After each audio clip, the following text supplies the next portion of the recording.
Reaction is mounting from coast to coast to the federal government's decision to buy the Trans Mountain pipeline.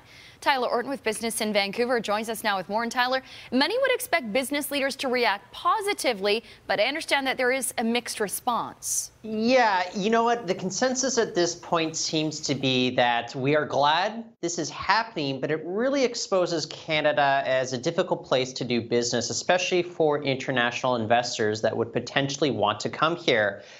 Greg Devignon, he's the CEO of the Business Council of British Columbia. He says that it exposes Canada as a place to be, too complex, too costly, and takes too long to come to a decision. Meanwhile, Ian Black, CEO of the Greater Vancouver Board of Trade, he says that government intervention should not be necessary for a project that's already been federally approved. A decision like this, it really highlights the damage that's done to Canada's international reputation.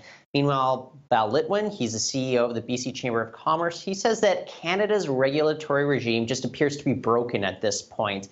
Government intervention, it really proves that there's still deep uncertainty around investing in Canada. The key spine throughout all of these reactions that we're getting from the BC community seems to be a lot of concerns over the future of international investment coming to Canada. A lot of people just maybe not want to do it going forward. All right. Another story you're following today. We're expecting a decision just after the 7 o'clock hour here about key interest rates and whether they will be rising. What are you hearing? Well, the majority of economists, they don't think it's going to happen today. They expect the Bank of Canada Governor Stephen Poloz to remain steady on interest on the benchmark rate as is. But there are concerns that maybe he's waited a little bit too long despite the relative strength in the economy. Because this means if there's a financial shock similar to, say, 2014's decline in oil prices, then Poloz has fewer options when it comes to giving the economy a bit of a relief valve here.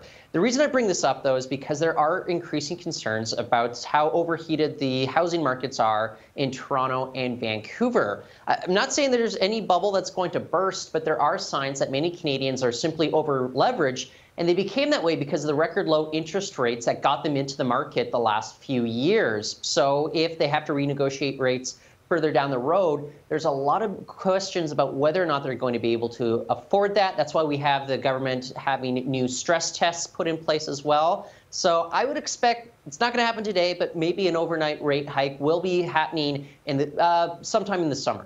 All right, so we'll wait for that. Tyler, thanks so much for joining us. Thank you, Sonia.